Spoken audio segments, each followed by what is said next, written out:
Hello, you're watching West Bloomfield 911. I'm Officer Rick, and on behalf of Chief Mike Patton and my brothers and sisters in the West Bloomfield Police Department, welcome to the show.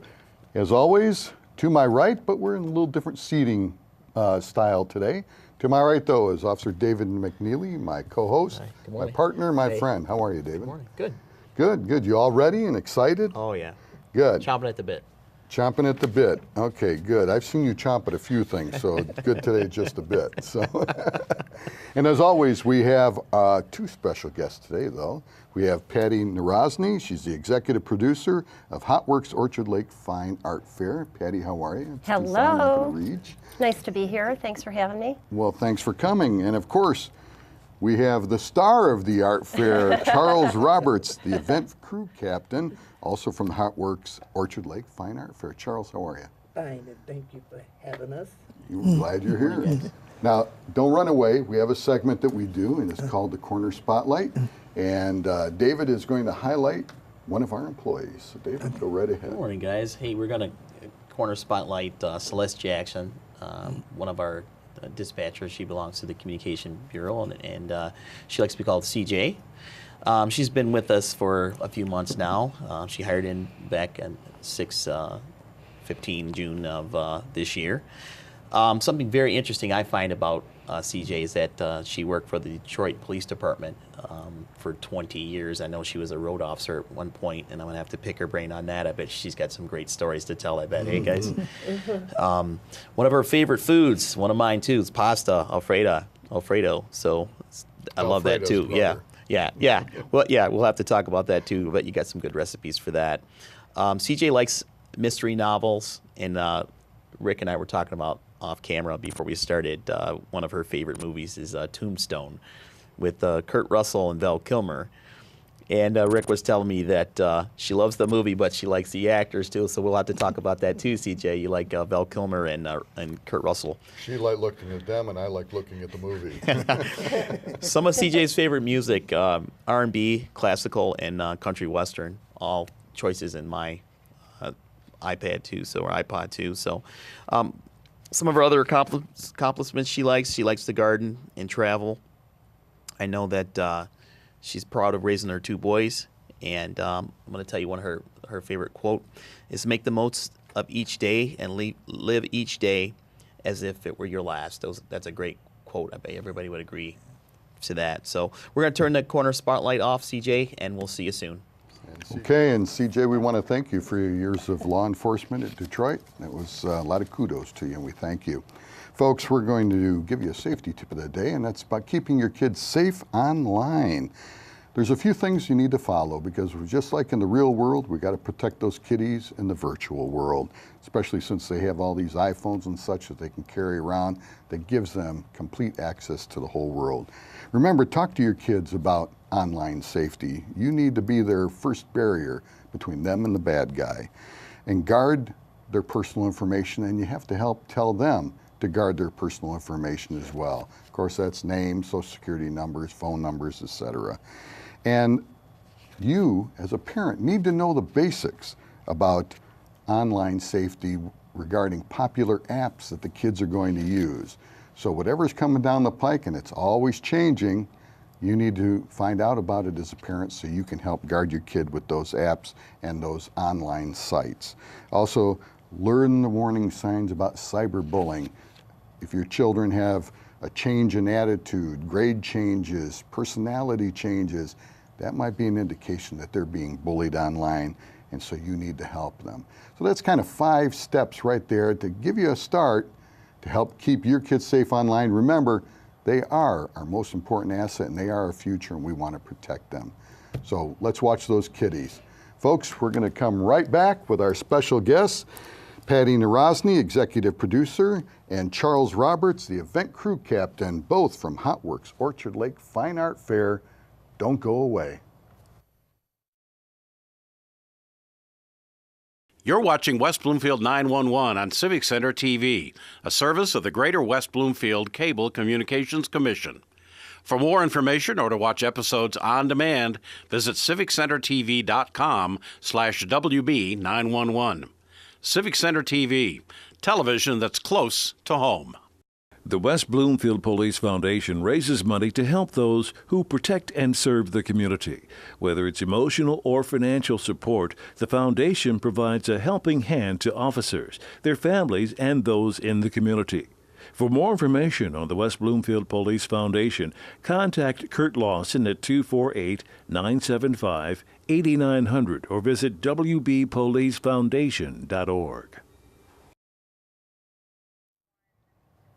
Hello and welcome back to West Bloomfield 911. Again, our special guests are Patty Narozny and Charles Roberts. Thank you both for coming here today. Thank you for having us. Thank you. Yeah, it's great to have you. You know, we've been very fortunate, I've been able to work the art fair, and David worked with me this year. And we've been there for several years. I got to tell you, that's a heck of a program. And my wife and kids come out, and of course, they always end up spending money. I need to talk to them about that. But anyway, let's talk about the art fair. Patty, how you got started doing it and what makes this art fair so special? Well, thank you for having us, and I want to say thank you for keeping our event safe, which is very important nowadays. West Bloomfield Police does an excellent job. Yeah.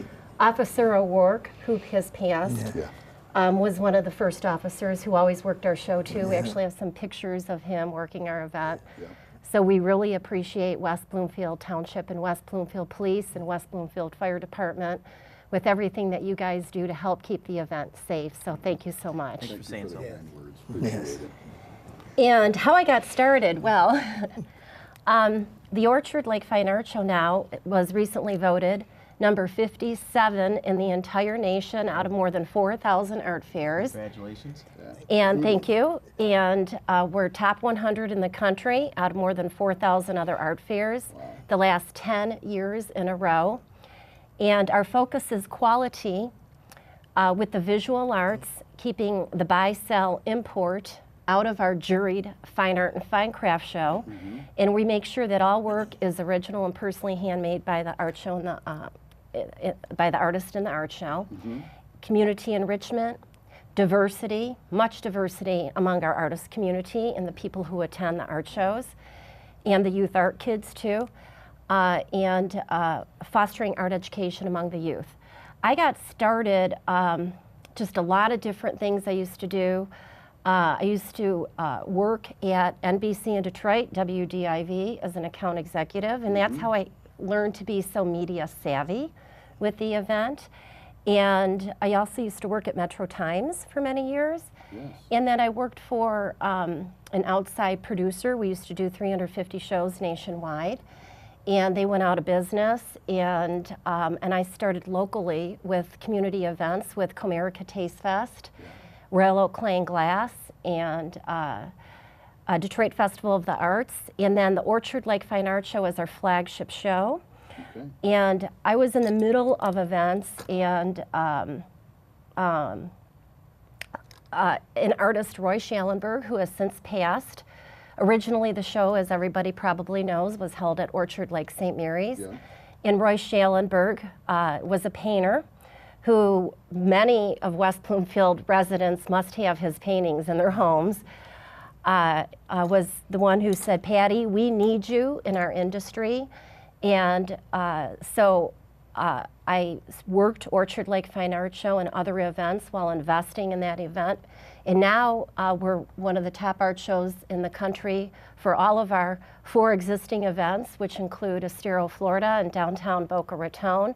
And that's how we bring artists to Michigan who, very quality fine art and fine craft, who aren't seen in the Southeast Michigan area at other art shows. We have a great national and standing reputation for keeping a quality event. Every detail is paid attention to from start to finish, including the artists who are juried. Here's an example of Scott Bayless, who is a glass artist from Illinois. And the Orchard Lake Fine Art Show in West Bloomfield is the only retail show that he participates because he sells his work in galleries. And you can see the quality of this glass. And he was trained by the Lawton family, and Charles Lawton was a major, very popular artist. So I always say art is your best investment, And anyone who owns Scott Bayless artwork is a perfect example of that. Well, you know, I'm glad you brought these because it was really an education for David. He thought it was just a fancy beer stein, and I had to tell him otherwise. So. What's something like this cost? This vase is around $700, and the smaller vase is around $500. But I purchased these. This is already 8 years old at least, and this is about 4. And this is unique. You're not going to find anyone else doing this. Yeah. So I always say art's your best investment, and this is a perfect example of it. Scott Bayless, I know a lot of people are his collectors here because, again, this is the only show that he participates. Well, let's talk about that a little. You had mentioned about some of the background and stuff. You obviously are the executive producer, but I don't care how good someone is at the top, they're only as good as the people that work with them as well. And you have the event crew captain, your right-hand man. My right-hand man, Charles Roberts. You got it. Absolutely. And I know when we're out there, I see Charles running around that whole place like a chicken with his head cut off. Running like crazy, Yeah. but you know, he's your go-to guy, right? And talk about how you and Charles, how you got together started, and you know how he helps you through the whole thing now. Well, Charles actually raised my nephew, Taylor Texas Shaw, my sister's son, and has been a family brother from another mother, and we father. say, Right. for at least 23 years, right? Yes. So how long have you been working with her, Charles? A little bit over 10 years. I came with her sister and brother-in-law as a guest to the art show. Yeah. Fell in love with it. And I've been with her ever since, over 11 years. Wow. And you were saying off camera that you're going down to another state, and now, of course, Charles is going with you. What, Oh, what yeah. do you do as the event crew captain to help the art fair succeed? Well, keep the crew, our crew together, you know, putting up things. And I'm limited, you know, overseeing everything. I do all the shopping, you know, for our artists, you know, getting fruits. I drive the trucks, you know. Charles is very key to all the operations Just- part yeah, pre-show. those- People don't realize all the work the that is prep, yeah. involved preparing for the Right. event. Right. For example, we have West Bloomfield Schools, West Bloomfield Township, everyone see Kego Harbor, Commerce Township, Waterford Township. They all permit us to hang very large banners in their communities Right. to help advertise the event. All of those huge banners have to be taken out of storage. They have to be dropped off. We have various, So you coordinate a lot of that. he's my go-to man. Yeah, you're the point of contact. for Yeah. that Yes, stuff. he's the person I can trust as my right-hand man at the event and who has my back. He And- absolutely does. I can tell you that from Oh, being yeah. there, from being there this year. Yep. And so, for example, we added a new show in Asheville, North Carolina, and this is a perfect way and a perfect opportunity. And why I did this is because Asheville is going to bring us artists to the Orchard Lake Fine Art Show, more artists who have not been to this area before, and it's a result of Hotworks and the great reputation that we have with the artists. I personally know 8,000 of the art fair artists and have gone to more than 1,000 art fairs nationwide. So as executive producer, I'm also financial backer of the event. Yeah. And so our focus is quality. We have up to 175 artists that we can put into this event. And the last couple of years, you know, the economy is just making a comeback. And we only had 130 to 140. We don't put 40 extra artists in the show that really don't belong. We want to have something for everyone. And even though this is a $500 or $700 piece, we do put people in whose work is from $35 on up, as long as their work is original and personally handmade. And I must say the show is juried by art professionals. When you say juried, what does that mean for our viewers? Okay, juried does not mean juried, okay? People have to know who is doing the jurying and the history behind the show. For example, there are, and I'm not going to mention any other events, but there are many events in Southeast Michigan where there are juried shows, but probably as much as 95% of that event is not permitted in a Hotworks show. It's juried by art professionals who have more than 120 years plus combined experience, who have been with me again for many, many years. They include, many people know, Miss Dear Ann Cuffler, she owned Ariana Gallery for 26 years between Birmingham and Royal Oak. Wow. And she's actually the one who gave me direction in what to look for. I didn't have an art background. I have a corporate finance degree from Wayne State University. Yeah, I saw that. And I have an advertising background and a show production background. Now I have an art background. Well, let me ask you about that, because you kind of learned as you went along. Now, I was looking at your bios, and I did see that you graduated from Wayne State, and of course I will always have a soft spot for Wayne State because my son graduated from there. But I was looking also at Charles, and you've lived and worked in San Francisco, in Germany, Yes. and New York City before coming back here. What was your background? Was it in art at all? No, it wasn't art. In San Francisco, my uncle had a tailor shop, you know, Okay. and I moved out there. I learned to work with the tailor business, you know. Okay. Then my previous job, I worked at Mount Children Health Center, you know, in Flint with the Mount Foundation, Yes. and that's when I moved to San Francisco. Then I came back. They heard I was back in town, and the president, Arthur Turi, God rest his soul, they called me back up. They said, "Charles, we want you back in your position again." And I worked there for over 11 years until I moved over to Germany, you know, as a civilian. I wasn't in the military, but as a civilian worker, I worked on a military base in the Army Post Office. I worked there in Germany for over a year. And I toured Europe, you know, when my time's off. Right. So after that, I moved from there. I went to New York City, where I worked at the South Bronx Development Center. And I worked there for over a year and a half. And I had the opportunity of going up in the World Trade Center. You know, I still got my badge, you know. And then I came here and worked with her sister for over 11 years till I retired, you know. And I've been with the art show, you know. Now, Yeah. and now you're working harder still. In a way, you can say. Yes, he is working harder. But you Definitely work hard. Oh yeah. It's But seen you've it. both I love it. learned about I the love art. it, yes. Yeah. And he says he doesn't help at the event, but there's so much detail that Oh, is yeah. involved with setting it up. And yes, he does help. We pay attention to every single detail. Every sponsor has sponsor banners. He helps hang them. Yeah. We have professionally skirted tables throughout the event. Charles pays attention to those kind of details, making sure the show is really clean, Yeah. beautiful. We want it spick and span. I must, yeah. Yes. And we want you to have your water. You know? I was, you know, and I was mentioning it because, well, July gets pretty hot in Michigan. Right. Yeah. And believe me, I am very thankful when I see you guys go by. I'm going, water, water. You guys just provide that for all the guests? We do. That's an artist amenity that HotWorks has for all of our shows. We also have 2,500 in Professional Artist Awards as an amenity for this show. And Zooks on You was a painter from Elgin, Illinois, who won our $1,000 Best of Show this year. And we also have an Artist Awards breakfast, and Yardbirds from Kego Harbor, who's part of the show, helped support the Artist Awards breakfast on Sunday morning with some brisket, and Yep. we had New York bagels, original Jewish bagels from New York Bagel in West Bloomfield. And so it's a way that we show our appreciation to the people in the event, and just it's hot, and if we can't give them a banana and water, I mean, really. But a good time is had by all, I'm telling you. Right. Now, let's go over a couple things you did, and I know you wanted to mention a few things.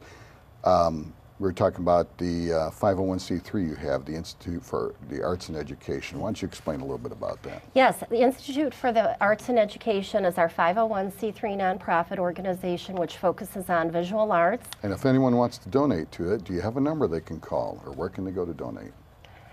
That's a good question. They can, hotworks.org or artsandeducationinc.org is a There way we to go. contact us. And it's our 501c3 which focuses on visual arts. Again, keeping the buy, sell, import out of our juried shows. It's a major problem nationally, and HotWorks is working aggressively to eliminate it in our shows and make it public for people to know about it, Is that what it's you a were problem. Is that what you're talking about, like the fake art coming Yes, into it? Is if that for what it is? example, and this is not an example, but for example, this would not be made by, it would be misleading to say, and you know, our artists sign their work, they're assigned and numbered. we watch closely. Again, when I go to so many shows, I find this out. And you know, someone like me with so much experience, this is how you find out about it. Right. Just knowing everyone and who you work with. So what do you do? Just flip it over, and if the artist has their name on it, is that how that works? Or You how can, does that work? you can, if you're at the event, you can look and ask the artist where it's signed, ask them to show the signature. Yes, some people don't sign it until they sell it because some people like, what I'm told is they like to see the artist sign it right then and there for them. To make sure it's really them. Yes, and ethnic diversity. And so our artists are all, everybody from the whole entire different parts of the Where's the entire most faraway international. artist? Where's the most faraway artist you've ever had? Well, we have artists from Asia. We have artists from Mauro Pazzabonelli. Belgium, you remember the artist? Oh, Zaki is Yes, from Belgium. He was just there last week. Great, Yeah, I mean, yes. they're international. That's really yeah. neat. That's neat. They're Yes. all over. And a lot of them, you know, are coming here from other countries and being citizens now.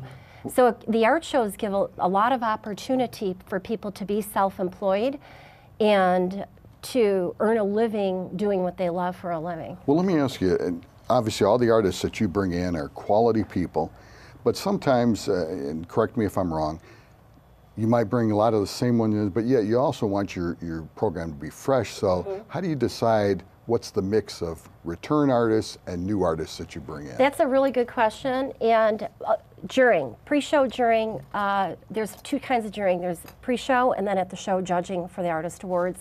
It's based on originality, technique, execution, and booth appearance. So everything is online now, and so the jurors sit at their computers and they go through. Every artist has to submit 3 images of their most compelling work and one of their booth demonstration as they would set up at the show. And by looking at the booth, and because I know a lot of people, you can actually tell if they're going to bring, and if they're, it's called bait and switch out there, where if they bring one, show one thing and bring something another. else, yeah. But that's the importance of someone like me who actually knows people and who goes to the events and sees what they are. Right. And I'll be honest, I go to the events and make a whole list of removes, is what I call them, and don't put them in my shows. So they're, you know, we want quality. We want to make sure the work is original and personally handmade. So that's the pre-show judging. Well, now, since art is your business, your vocation, a lot of people look at art as a, you know, a recreation or avocation. What does Patty do for recreation since she's always doing art? Well, I do work a lot, you're right. I live in White Lake for the last 30 years with my husband, Jim Sobchak, who is in television production. He directs the NHRA. I also live part-time in Florida because of our Florida shows. I live in Bradenton. So I live right down the street from the Ringling Museum. By the way, the executive director, Stephen High, from the Ringling Museum, one of the top museums in the entire world, judged our Stereo Fine Art Show held at Miramar Design Center last year. Yep. So I have connections there.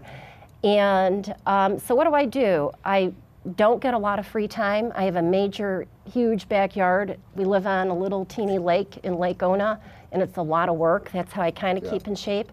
And then I also do yoga. Yoga has saved me. Anyone who has back problems from Saves sitting a lot at of people. sitting at computers, if you do yoga, it'll resolve it. Now, correct me if I'm wrong, that's not Yoga Bear, the cartoon. No, is it? it's Oh, that's stretching, Yogi Bear, I'm sorry. stretching, stretching. You guys' show, this Sorry, particular boo-boo. year, you guys had a lot of food vendors. How does the vendor become a part of it? Do you jury them also? How do they become a part of your show? That's a really good question.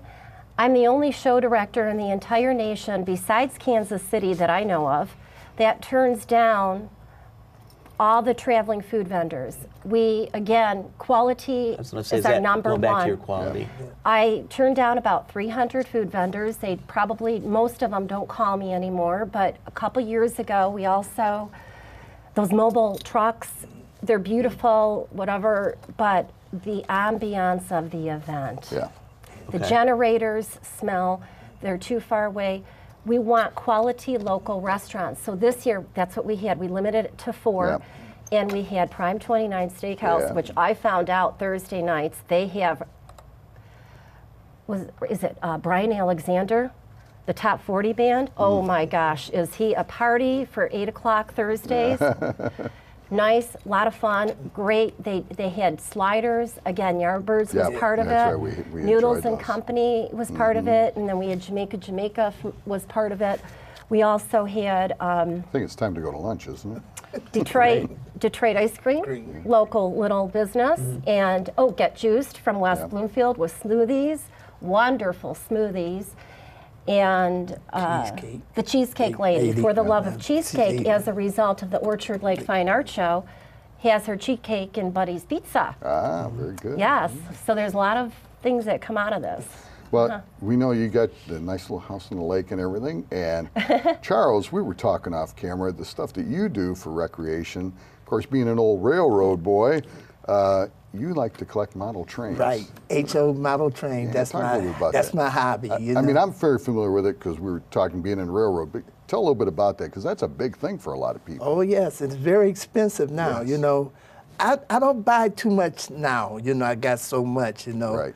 But that was my love, you know, as a kid. You know, I go in my room or go in the basement to set up my trains, you know. Yes. That was my time and my space, you know. I let friends and everybody don't touch, you know. And my parents would back me on that, say, do not touch this You train. never worked on a railroad. No, never. Okay. I just love trains, you Yeah. know. And when I was growing up, you know, for birthdays and Christmas, all my family members would give me money or buy something for my train that would help me create it. Even her nephew got a set for my train Excellent. collection. They brand new, you know. I took care of it, Yeah. you know. My Plus you wife's got the dad mo- worked for DT&I, sorry. Well, no, that's DT&I Railroad. Do you guys remember Detroit, that? Toledo, and Iron. Detroit and Toledo. He was a railroad cop, so yeah. And she worked for the. He Oh, retired wow. from DT&I. Who did? My wife's Yeah. dad. Detroit, Toledo, and Iron. But you know, I got involved with the model subways and rapid transit trains. You know, I still got my regular railroad train, but that became a big That thing was with it. me when they brought that out. You know, I got the Walter catalog, you know, out of Milwaukee. You know, I could order from it, you know. So I got a replica of the New York City subway system, which I bought when I lived in New York. Yeah. I went to the hobby shops there. Well, as an old railroad boy, that'd be collectors. something to Yes. see. We only have a few Different seconds, type of Patty. collecting. Yeah, that's right, absolutely. But it's all good and stuff. my Motown collection. And your Motown record. I collected Motown records as a kid. I used to collect records too, but it was the Beatles stuff. But Yeah. oh, I love that stuff. I loved all music, but it was that yeah. Motown Yeah, sound. You know? absolutely. Right, Alexander? Absolutely. Patty, we got a few seconds left. Tell real quick something you'd like the people to know about the Orchard Lake Art Fair. Well, they're going to see a lot of artists not seen at the other shows in Southeast Michigan. Again, we travel all over the country to recruit artists who are new to the Orchard Lake Fine Art Show and bring a fresh face. It's all about the quality. There's great ambiance with Sheila Landis Trio was music, One Love Reggae Band. Patty, what kind of sponsorship opportunities do people have if they want to get involved with the show? Oh, I'd love to have a few sponsors. It's a great community event And how do they to get be a hold of involved with. Hotworks.org, and my phone number is 248-684-2613. All right, beautiful. And Don't the Youth run. Art Competition. What's that? Can I say something about the Youth Art Competition Yeah, real quick. I don't think we touched that. K through 8, Kroger's been sponsoring it. It's where we encourage children to enter their original and personally handmade art that's publicly displayed in the art show the entire weekend. They receive the same 2-foot-long award ribbons that the professional artists receive, 4 of them. There's $250 in Youth Art Awards. Excellent. Thank Couldn't you. have said it better, and we're glad to have you both here. Please don't leave. We are going to remember a fallen officer. Okay. Folks, if you look on your screen, you will see Sergeant Kenneth Stile of the Detroit Police Department, who was killed in the line of duty on September 17th, 2016. Sergeant Stile had succumbed to a gunshot wound that was sustained on September 12th while chasing a subject who had just attempted to carjack a vehicle. It was found out that this guy had also shot somebody else, I think his father, in the foot. Sergeant Stile pursued the man. He turned and fired a sawed-off shotgun at Sergeant Stile, hitting him in the shoulder. 2 other officers were able to subdue the subject and take him into custody. And he was charged with 2 counts of attempted murder, and unfortunately, he's going to be and several other felonies. Sergeant Stile was transported to hospital and it was believed he was going to recover. And I remember, you may have heard on the radio, they read a letter he had written to the chief of police and to his co-workers at DPD. It was very heartfelt and touching, and he said he couldn't wait to get back to work because they thought he was going to recover. However, he experienced complications and died on September 17th. He had served with DPD for over 20 years. He was assigned to the 9th District. He's survived by his wife and 2 young sons. So please remember this great American hero in your thoughts and your prayers, Sergeant Kenneth Stile of the Detroit Police Department. Remember his brothers and sisters at DPD as well, his wife and his children, and we say, rest in peace, brother. Your memory will never be forgotten. Friends, we thank you for watching West Bloomfield 911. We want to thank our special guest, Patty Narozny, executive producer, and Charles Roberts, event crew captain of Hot Works Orchard Lake Fine Art Fair. Remember, you can catch us on civiccentertv.com.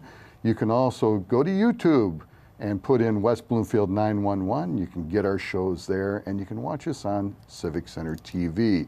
If you want to keep in touch with the police department, you can follow us on Twitter, you can like us on Facebook, and if you really want to know what's going on in your community, sign up for Nixle and Crime Mapping for all of the details that we're going to share with you to keep you a well-informed community.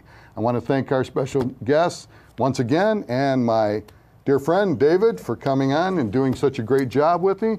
Remember, folks, take care of each other, be safe, love one another, for tomorrow is promised to no one. I'm Officer Rick, and we'll see you again on West Bloomfield 911.